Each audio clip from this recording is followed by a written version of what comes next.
Hey good afternoon everyone, আবার একটা নতুন ভিডিও নিয়ে চলে এসেছি আমি সবার কাছে। আর আমি ইন্দ্রজিৎ সরকার, আর তোমরা দেখছো ইন্দ্রজিৎ সরকার ইউটিউব চ্যানেল। সো আজকে ভিডিওটা তোমরা যে টাইটেল থাম্বনেল দেখেই নিয়েছো কী নিয়ে হতে চলেছে। তো হ্যাঁ, এটা ঠিক, তোমরা ইউটিউবে অনেক হয়তো দুবাইয়ের কালচার দেখেছো, কেরালার কালচার দেখেছো, অ্যান্ড জাপানের কালচার দেখেছো, বাট ব্যাঙ্গালোরের কালচারের মতো আমাদের ইন্ডিয়াতে আর কোথাও নেই। হ্যাঁ, কেরালাতেও আছে, বাট কেরালার লোকেরা এখানে কালচারটা ব্যাঙ্গালোরে মানে আরও বেশি তৈরি করেছে, মানে বাড়িয়েছে যাকে বলে। সো ব্যাঙ্গালোরে এমন এমন জায়গা আছে যেখানে অনেক অ্যাবেন্ডেন্ট কার আছে। সো তারই মধ্যে একটা জায়গা আমি খুঁজে পেয়েছি, তোমাদেরকে দেখাবো এই ভিডিওর মধ্যে।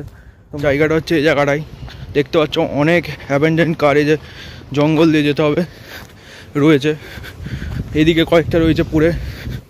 আর এই যে দেখো কত, এখানে একটা আছে, সব জঙ্গলে পড়ে আছে। যে দেখো ধুলো খাচ্ছে, অ্যাবেন্ডেন্টভাবে পড়ে আছে, কেউ ইউজ করে না, এদের মালিককে না কেউ কিচ্ছু জানে না, জাস্ট এমনি অ্যাবেন্ডেন্টভাবে এইভাবে পড়ে আছে।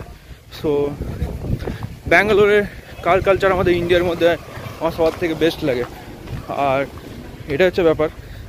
সো এরকম যদি ভিডিও দেখতে চাও আমার চ্যানেলটা প্লিজ সাবস্ক্রাইব করে দিও, আমি আরও মারাত্মক ভিডিও নিয়ে আসবো।